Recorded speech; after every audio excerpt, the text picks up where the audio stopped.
Welcome to Up Close, the research, opinion and analysis podcast from the University of Melbourne, Australia.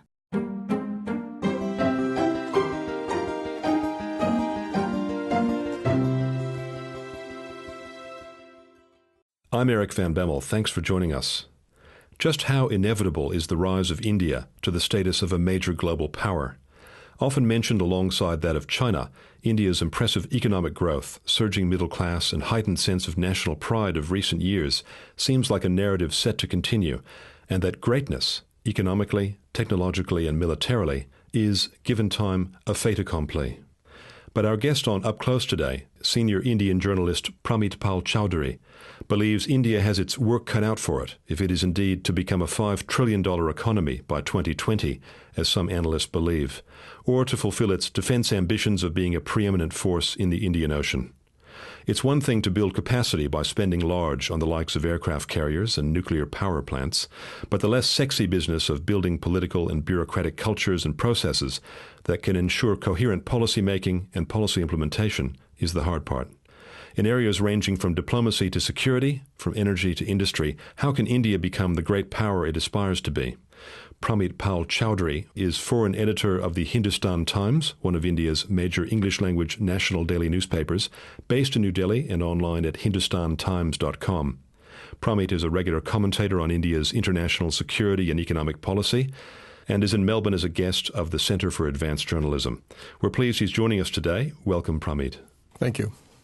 Now, Pramit, you claim that for all the talk of national interest in India, and all countries have of national interest, of course, but in India's case, there remains little institutional ability to even define what that means for the country. Can you elaborate on that? Well, India, for example, despite its size and its aspirations, does not even have a national security doctrine. Australia has one. They produce one every year and they ship a copy to me. But India doesn't have one. It still hasn't produced one. It's been struggling. India is essentially an isolationist power. It's been coming out of isolation over the past 10 years. And it doesn't really have the institutional framework to think beyond isolation. For example, its foreign ministry is only 900 people. That's half the size of Australia's foreign ministry, and it's about the size of Finland's, which is about 5 million people. And this is replicated across the board. It has actually a very small state structure. It has very few think tanks. As the joke is, we have a huge army of soldiers on the ground. We have very few officers who are allowed to think strategically. They only focus on operations. This goes across the board. And it's one of the big challenges that India faces is to build such an infrastructure very rapidly. Most other countries have about 50 to 100 years to do it. We have probably about 10. Can this be done also through universities, think tanks, things like that? Well, the think tanks are being slowly set up. I think the real group that is now pushing the hardest on this is actually private corporations. Private corporations in India have really been the big boom story in India. They're the driving force for much of what is happening today in the economy. And they're the ones who are pushing the government. The government itself is actually still quite somnolescent about this, saying that because we're going overseas, you need to start thinking on this. And they're now financing a lot of this. Indian universities have traditionally not focused really on foreign policy. I think there's only 4 departments of international relations in the entire country.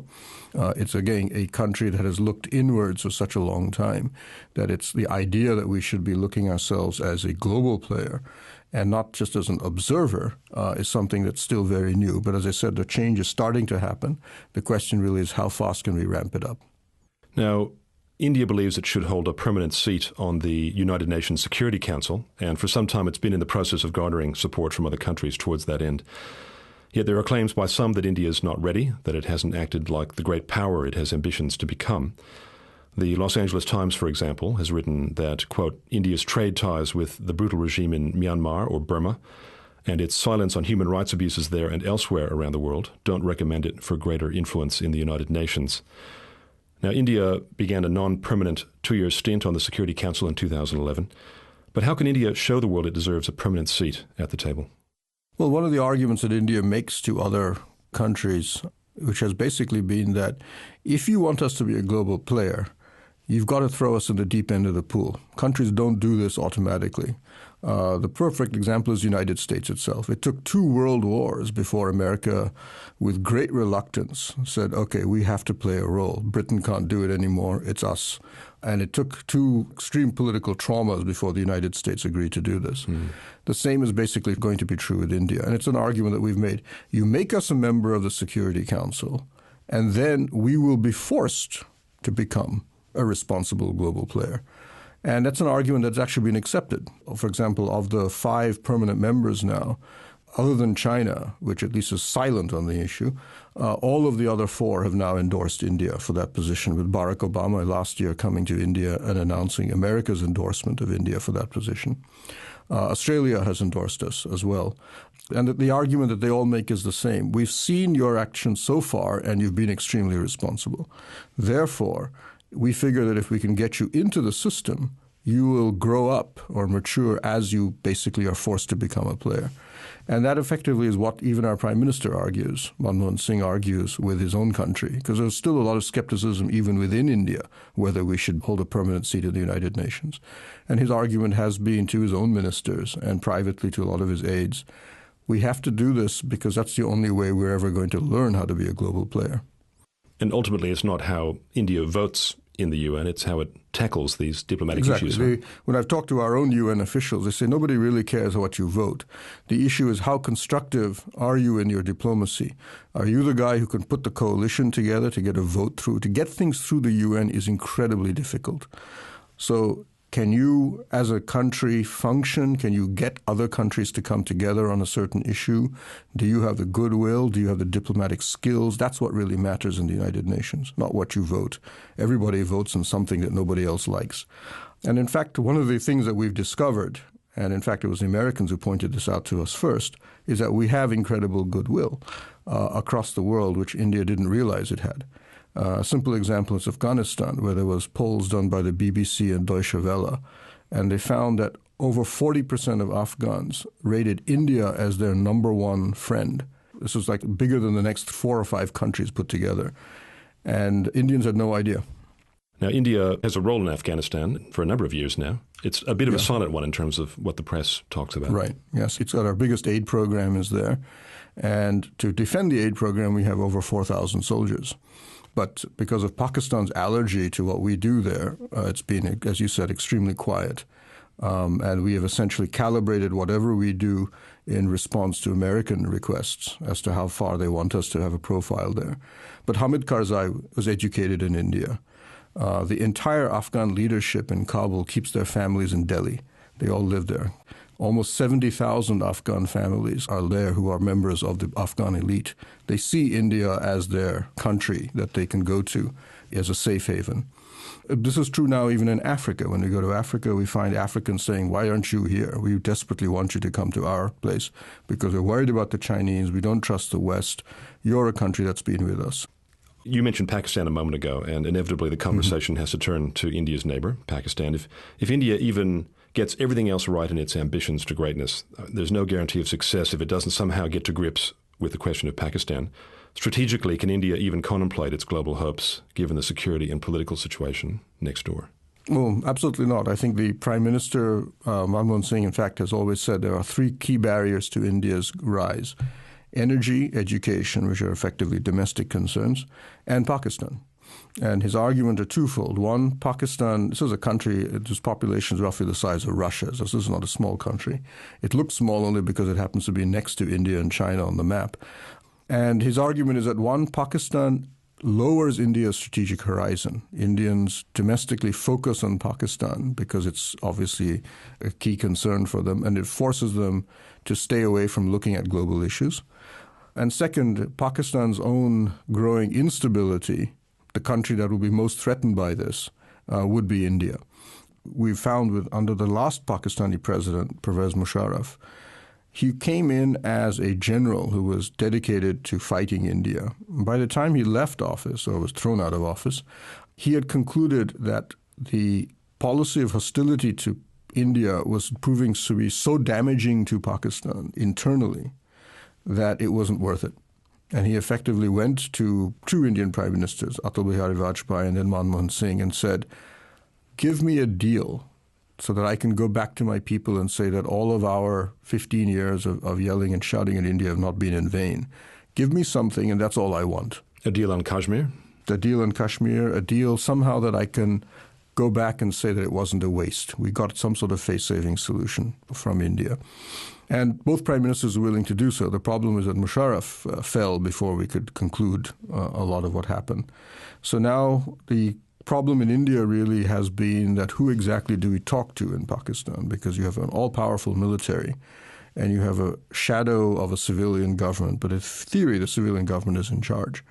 So this process of attempting to get the Pakistan leadership to accept that there's a cost-benefit analysis here now that is violently against Pakistan, and second, finding a means then to give them a way to implement this on the policy level without having them being completely humiliated back at home, have been the two big challenges. The third issue, actually, I would argue about Pakistan, when I go to Pakistan and I talk to Pakistanis, is that anti-Western sentiment now is so extreme in Pakistan that India is almost now seen as a friend. We've actually had extremist Muslim leaders from Pakistan visit India and basically tell mosques across India, forget about Kashmir, it's not worth it, but join us in our battle against the West. That's all we ask. You've written that defense-related procurement happens at an excruciatingly slow pace in India. Why is that the case, and what are the implications strategically? Well, the big reason is the so-called Bofors arms scandal during the Rajiv Gandhi prime ministership. Purchase of the Bofors gun resulted in an enormous scandal over kickbacks and so on that destroyed Rajiv Gandhi's prime ministership and has scarred the Indian political system ever since. Sonia Gandhi, who is now the present head of the Congress party, which rules India today, because Rajiv was her husband, she continues to see that as the great political trauma of her life, and is so determined never to have that experience again that she will prefer to not buy any weapons rather than have a scandal on this front. So as a consequence, we have an arms procurement system that is excruciatingly difficult because the government is perpetually terrified. It takes literally one editorial from one newspaper in India to say, we smell a rat in all of this, in the purchase of paper clips by the army, and bang, the army gets no paper clips for the next 4 years. So our Air Force has actually been shrinking over the past 10 years, just a normal attrition rate, but airplanes are not being replaced. The same is true with our tanks and so on. We have a bizarre situation where almost 50% of the capital expenditure in the defense budget that is allocated by Parliament is never spent. As much as something on the lines of about 4 billion rupees is given back to the government every year by the Ministry of Defense unspent because they said we can't spend it because the procurement system doesn't allow us to. And what do the military chiefs have to say about this? Oh, they're furious. They weep and rage and shout and scream, but their minister is the one who makes the call. So the government has been struggling and, in fact, has negotiated with arms companies from around the world. How exactly can we produce a procurement system that is completely transparent? It seems like military procurement tends to attract scandal. Yes. Are there examples out there internationally of clean processes? Well, one of the things we've been looking at is Australia. Australia buys 70% of its weapons from the United States through the so-called Foreign Military Sales Program, FMS program, which the Americans have. And it is effectively a government-to-government transaction. It is not a private company-to-government transaction. And it is like a Sears catalog where the price of everything is fixed in the catalog. And you basically say, I want this, this, and this. And there's no bargaining, no nothing. The price that is there in the catalog is what you pay. So in effect, you probably pay a little more than you need to. You won't get the discounts. But politically, it's easy for you to say, look, we just went by the book. There's nothing, absolutely nothing extra, additional that is not carefully listed in this. So India's been investigating whether the FMS program that the U.S. has is something that can be applied across the board to what its purchases are everywhere in the world. We are speaking about pathways and impediments to greatness for India on this episode of Up Close, coming to you from the University of Melbourne, Australia. Our guest is foreign editor of the Hindustan Times, Pramit Pal Chaudhuri. I'm Eric van Bemmel. Now, Pramit, India's rise is going to need massive inputs of energy, but you've written that simply buying more reactors, developing more oil and gas fields is not the solution, at least not in a strategic sense. So what has to happen? Well, the big change in India's energy policy has to be domestic, and it has to be driven by the need to get our pricing right. We have a very large subsidy structure for kerosene, for example, and diesel. This results in an enormous wastage of both diesel and kerosene in the country. We need to get natural gas pricing correct. At present, there's a huge battle because farmers want to take a lot of the gas to produce urea and fertilizer, which then they demand should be below market rates. And they have enough votes to make this happen. This results in a stunted natural gas industry because there's no money to invest in infrastructure and an unwillingness to set up the huge capital expenditure required for natural gas development. Coal industry of India is nationalized. The bulk of it is nationalized in one company called Coal India, which I would argue is probably the most inefficient coal company in the world. It's reluctant to mine below 150 meters. It stops. It's just strip mining. It wastes a lot of coal. It's riddled with corruption. And the government has been trying to figure out how to privatize coal now for almost 20 years and has had faced enormous union resistance in particular. So these three largest energy sectors of the country, petrochem, natural gas, coal, have to be changed dramatically internally for us to be even able to use this stuff efficiently. And as long as we use it inefficiently, we will, one, use more than we need to. We will, two, use it in ways that probably don't help our economy in the long run and for which there are other alternatives. And three, it forces our companies, in particular, to go overseas looking for assets in coal, for example, and petroleum to a lesser extent, which probably they don't need to. So on all these fronts, we need to get these right. But the core of the problem is domestic. It's not an overseas issue. Now, moving on to matters industrial, if we speak these days about large corporations as mini-states of a sort in their own right, then it's not really a stretch to say firms in the private sector formulate their own foreign policies. And you mentioned earlier in this conversation about the influence of private firms on foreign policy in India. Can you tell us about the foreign policies of India's more dynamic companies and how this can help drive India's strategic interests? Well, let's go look at a couple of these big companies. The most famous group is the Tata Group, which controls Chorus Steel, or what used to be called British Steel in England. Tetley Tea produced the world's cheapest car, the Nano, very recently, and also owns India's biggest software company, the TCS. Tata Group is highly diversified. It's got a finger in almost every pie. But it's been very focused on technology. And when it goes overseas to purchase companies, it purchases largely in Western Anglo-Saxon nations. And this has actually been a pattern that is now followed by most Indian companies when they go overseas. They do a fair amount of acquisition, but their preference is for countries which have Anglo-Saxon legal systems. They don't buy very many countries in Japan. They buy absolutely nothing in China. And this is an obvious consequence of the fact that our own corporate structure is effectively an Anglo-Saxon one. It's based on the British model. And most of our premier executives are trained in business schools in the West. So therefore, they will tend to prefer something like that. But the Tatas have gone to, for example, England has been their country of primary focus. They bought Jaguar, Land Rover, British Steel, Tetley Tea. Tata is now the biggest single private employer in England. It's bigger than any other British company, which is a bit strange because now, as Tata executives say, when we now go to other countries and we bring along the Indian High Commissioner and the British High Commissioner because his job is now to support us as well. So Tata in many ways is now becoming almost an Indo-British company to some extent. But it's received a very good reputation because it's already converted almost all of its shareholdings are held by a charitable foundation, the Tata Foundation. 70% of the company has effectively already become a giant philanthropy. The second biggest company in India is Reliance Corporation. This is our petrochemical giant, and it's one that is probably the most politically savvy among all of the companies. Now, it's very interesting because Reliance Corporation has focused very much on technology and software in oil and gas, rather than the ownership of oil and gas fields. They own almost none. We have a few gas fields in India. They own very few overseas. But what they're very good at is refining. They've mastered heavy crude refinery technology. They're the world's biggest refineries in this area. They have software-driven exploration technology. They have brilliant forward trading software capability in terms of spot market buying and selling. And when I talk to Reliance executives, they say, we don't go in the business of buying oil and gas fields because it's not commercially viable. It doesn't give you a very high return on profit. And the result of this is interesting. India, unlike China, doesn't go out and buy oil and gas. It has bought almost a fraction, almost less than 1% of the oil and gas fields that China has bought overseas because our companies don't believe it's worthwhile. They see that as basically a supply and demand issue. Let somebody else extract the oil. The real money lies in actually developing the oil, selling the oil, trading the oil later on. And the result is a completely different energy model overseas.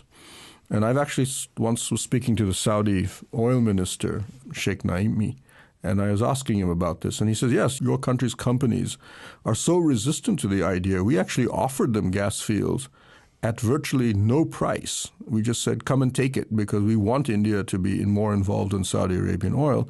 They came and they looked at the fields and they said, we're not interested. They said, give it to somebody else and we will buy that gas from that other company. And then we will do something with it. But the gas field itself, we're not into that business.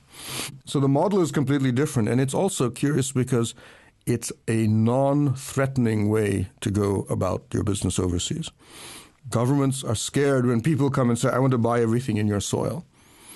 They're not so scared when they say, you take it out any way you want. We'll take it and we'll do software with it.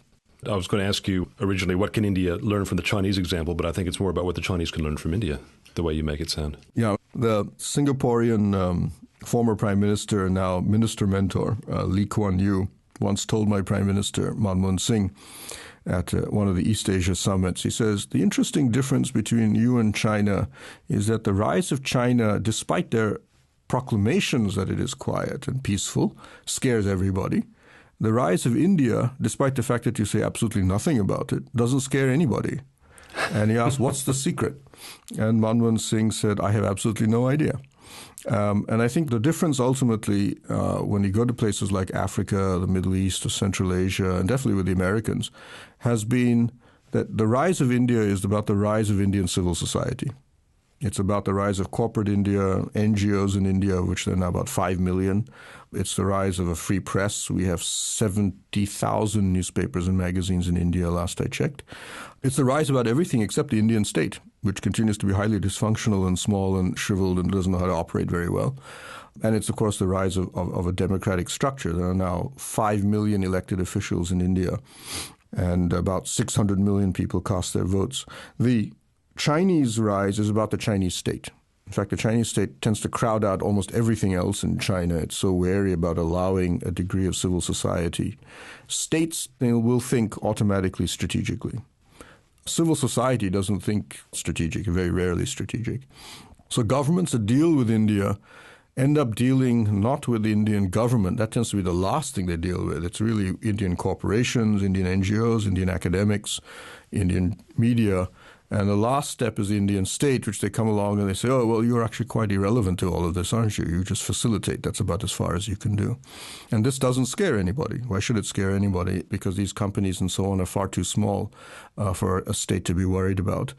And in fact, I was once talking to Nick Burns, who was at that point the number 3 in the U.S. Department of State during the Bush administration. And I was asking him, I said, why is America prepared to invest so much in India diplomatically and otherwise, given that we're not even an ally, we're not a treaty ally, and who knows, one day we may become an enemy of you. He said to me, look, in 50 years from now, whatever you may be, you may or may not be a superpower. I'm not going to go into that. But you'll still be a democracy. And nobody in the United States believes a democracy can ever be an enemy of the United States. In fact, nobody really believes a democracy can really be very threatening to anybody because democracies are so focused on their own internal issues. 50 years from now, nobody in China knows what China is going to be. Chinese definitely don't know. We've asked them. They said, we have no idea what we'll be in 50 years. They could be something wonderful or they could be something really terrible. But we have to hedge. Everybody has to hedge against China because they don't know where it's going. Everybody knows where you're going. So therefore, nobody's really particularly bothered. Pramit, India's ambitions depend most of all on economic growth, of course. And as China did before it, India needs to focus on export-led growth. India's already made a name for itself in services exports, but goods manufacture is almost inevitably, well, it's going to have to play a major role. So how can India ensure it can get its manufacturing act together, and where does domestic consumption fit into the medium to long term? Well, the 4 drivers by which economists calculate GDP growth is government, consumption, investment, and exports. Now, in China, it's been investment and exports that have dominated the drivers of the growth. Hence the enormous investment in infrastructure, for example, that we see in China. In India, it's been government and consumption, particularly consumption, that has been the driving force of India's economic growth. Now, in the past 10 years, the reason why India's economic growth has gone up from about 6.5 to what it is now, roughly 8 to 9% growth, has been that investment has now taken off. Investment has risen to about 33% of GDP. So, in fact, we now have two engines on the economy. Government expenditure has been roughly flat, but it's been consumption and investment that are now driving the economy. Now, the question is exports. Now, there are 2 points. Exports, what we do export very well is services. That's where our software, medical tourism, pharmaceuticals, engineering services. We are a huge exporter of services, one of the biggest in the world. Now, manufacturing is something we are looking at. It's not something we're very good at because of the infrastructure problems. But as the investment builds up, infrastructure is improving. And as a consequence, we're starting to see manufactured goods take off as an export area. It's tough to compete with China. But what is interesting in India, and this is something that I think the Indian government didn't notice, it was in fact the Japanese and the Germans who came to us and pointed this out. They said what is interesting for us is that in precision engineering products, India is becoming a world beater. The Japanese have a prize called the Deming Prize, which is given for total quality manufacturing. This is supposed to be the great secret that led to the rise of Japan as a great manufacturing power. The Japanese give the Deming Prize to the best total quality manufacturing companies in the world every year. 90% traditionally of all of these prizes have gone to Japan. Japan, Germany gets a few, Koreans get a few, nobody else really. The Japanese came and said to us a few years ago, they said quietly, without the Indian government noticing, Indian companies have been winning Deming Prizes. So many that, in fact, as of now, after Japan, the second largest holder of Deming Prizes in the world is the Indian private sector. Indian companies are beating Japanese and German companies in precision auto components. This has been a shock to both Germany and Japan, and they've basically now come to India and beginning to invest and move their factories here because they said, not only are you beating us in sudden precision engineering, you're doing it at 1/10 the labor cost, which means you'll have us for breakfast in 20 or 30 years. And this is classically Indian. This is something that has taken place without the Indian government having any idea or doing anything about it. It's just been the private corporate sector, Indian entrepreneurs, and Indian software engineers combining their forces all on their own and deciding how to do this. The result now, the Americans tell me, is that in aerospace, space, all of the highest precision engineering areas, we're starting to see an explosion of Indian manufactured exports. And it's an area where the Chinese simply don't exist. I've asked the Japanese, I said, well, what about China? They said, China doesn't have software capability. They'll never develop this. Or if they develop it, it'll be so far in the future, we're not really thinking about it. So manufactured exports is going to be, I think, the big story in about 10 or 15 years from India once this develops sufficient momentum. But it's going to be in a very different area of manufacturing than from what China does. And Pramit, finally and briefly, we hear a lot about the power and influence of sovereign wealth funds as a driver of power and status on the global stage. Shouldn't the creation of a sovereign wealth fund be a proactive step for India as well? Well, it's been debated intensely in India. And I think the main reason why it hasn't taken place is because we have an independent central bank and they control the foreign exchange reserves of India. And they have basically said, they've done their studies and they've come in and they said, we think sovereign wealth funds are a total waste of money. And they're saying that if you have excess capital, it's better to give it to the private sector and let them invest it. Second, who exactly is going to control and manage a sovereign wealth fund? Because a central bank doesn't want to manage this. We don't have a Goldman Sachs branch because we think it's a conflict of interests. And we don't want the Indian finance minister to handle it because they have no idea how to do this either.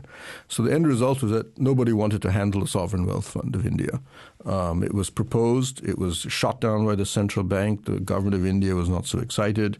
Eventually, I think in the media, we concluded the only reason there was even a debate was that because everybody else had a sovereign wealth fund, so therefore India should have one. In 2010, it was actually raised in Parliament. Parliament pushed a recommendation for sovereign wealth fund. By the time the recommendation was finalized, it had been whittled down to all of $20 billion, which, as a central bank pointed out, was so small that it was hardly worth wasting any time to set up. So it died again. And it is now almost given up. The government finance minister actually announced some time ago, he says, India is not in the business of sovereign wealth funds. We don't actually think it's compatible with a liberal democracy, and definitely we can't fight the central bank, and they're dead against it. So it's died repeatedly, and I think now it's pretty much buried. Our guest this episode of Up Close has been Pramit Pal Chaudhuri, foreign editor of the Hindustan Times, a major English-language national daily newspaper based in New Delhi. Listeners can also find Pramit's columns in the Hindustan Times online at hindustantimes.com. Pramit, thank you very much for being our guest today on Up Close. It's been a pleasure. This episode of Up Close is supported by the Melbourne Festival of Ideas 2011. For more information on the festival, please visit ideas.unimelb.edu.au. Relevant links, a full transcript, and more info on this episode can be found at our website at upclose.unimelb.edu.au. Up Close is a production of the University of Melbourne, Australia. This episode was recorded on the 9th of March 2011 and produced by Kelvin Parham and me, Eric van Bemmel. Audio engineering by Gavin Neighbour. Up Close is created by me and Kelvin Parham. Thanks for listening. Until next time, goodbye.